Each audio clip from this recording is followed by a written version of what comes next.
तो हिंदी आपके लिए एक ऐसी लैंग्वेज होने वाली है जो आपके आगे चल के आपको बहुत सारी चुनौतियों में आपका साथ देगी।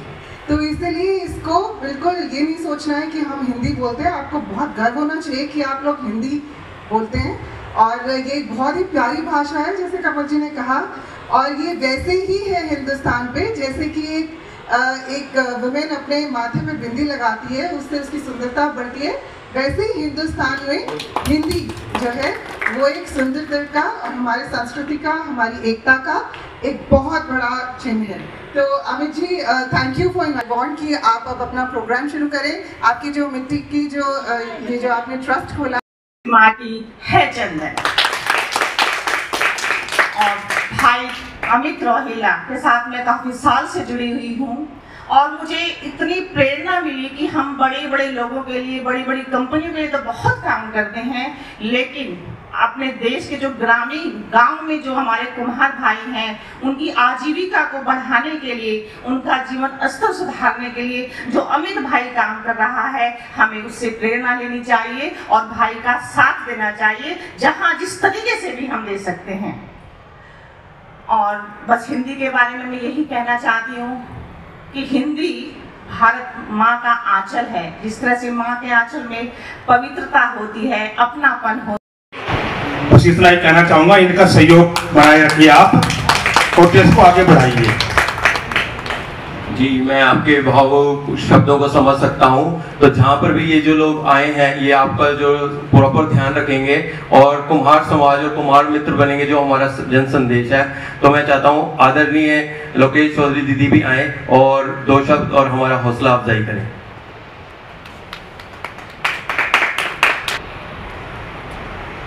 माँ सरस्वती को नमन, मेरे देश की मिट्टी को नमन, और प्यारे बच्चों आप सभी को, भाई कमल यादव, सभी को लोकेश चौधरी का नमस्कार। और हिंदी दिवस भी है कल, तो मैं 4 लाइन अपने देश की मिट्टी और हिंदी को समर्पित करती हूँ कि मेरी माटी मेरा अभिमान, मेरा देश मेरा स्वाभिमान।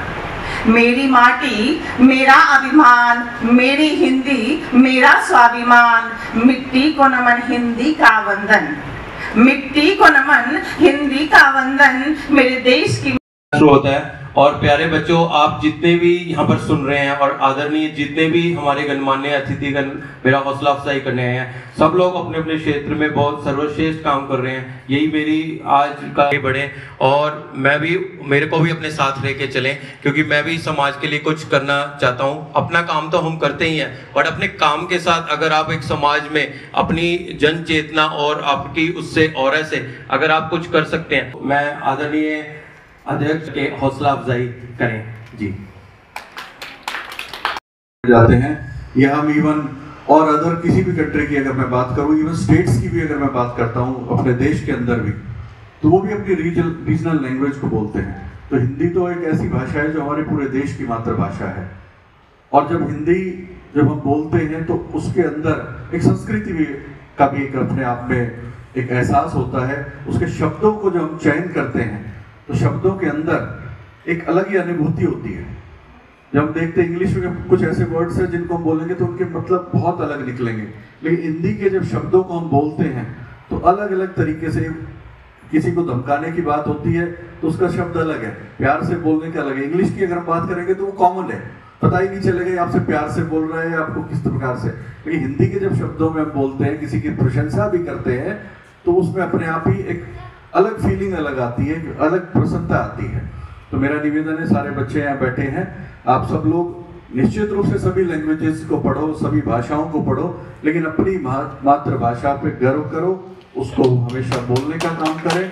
और जिस प्रकार से आपने देखा होगा आजकल ट्रांसलेटर्स होते हैं, तो हम आने वाले समय में लोग जो विदेशों से आए, तो वो हम जब हिंदी बोलेंगे तो हिंदी से और अलग अदर लैंग्वेज से जो ट्रांसलेट करेंगे, तो हिंदी के जो ट्रांसलेटर होते हैं उनकी भी आवश्यकता आने वाले समय में बहुत ज़्यादा महसूस हो।